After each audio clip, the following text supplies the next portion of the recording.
नमस्कार मित्रांनो, आज आपण या व्हिडिओमध्ये 15वा अध्याय पाहणार आहोत. स्वतःला फसवून स्वतःत बदल कधीच होत नाही. आपण सगळेच स्वतःला सुधारायचे म्हणतो. Self improvement, growth, positive thinking हे शब्द रोज ऐकतो.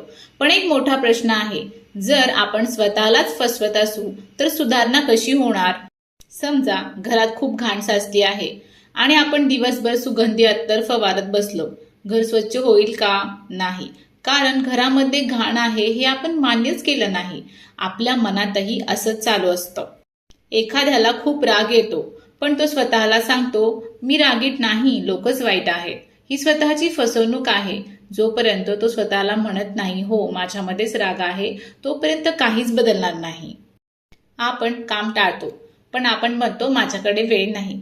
खरं कारण काय? आळस. पण आपण ते मान्य करत नाही. मग वेळेचा योग्य उपयोग शिकवणारा व्हिडिओ बघून काही उपयोग होतो का? नाही. कोणी दुखावलं की आपण म्हणतो त्याने मला दुखावलं. पण खरं म्हणजे आपण आतून कमकुवत आहोत, अपेक्षांनी भरलेलो आहोत, ते आपण मान्य करत नाही. हे सगळं जगाला सांगायची गरज नाही, जखमा दाखवायची गरज नाही, पण स्वतःपाशी कबुली देणे खूप गरजेचे आहे. आरशात बघून स्वतःला म्हणणे, हो हीच माझी खरी अवस्था आहे, ही शांत कबुलीच परिवर्तन सुरू करते. जेव्हा स्पष्टता येते तेव्हा बदल करावा लागत नाही.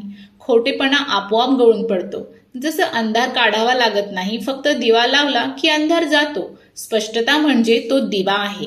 परिवर्तन म्हणजे यश मिळवणे नाही, आनंद मिळवणे नाही, काहीतरी मिळवणे नाही. परिवर्तन म्हणजे मला या आतल्या गोंधळातून मुक्त व्हायचं आहे. किंमत काहीही असो, कोणतीही अट असो, कोणतीही तडजोड मी करणार नाही. आज स्वतःला एक प्रश्न विचारा, मी स्वतःला कुठे फसवत आहे? आणि त्या प्रश्नापासून पळू नका. तिथूनच खऱ्या बदलाची सुरुवात होते.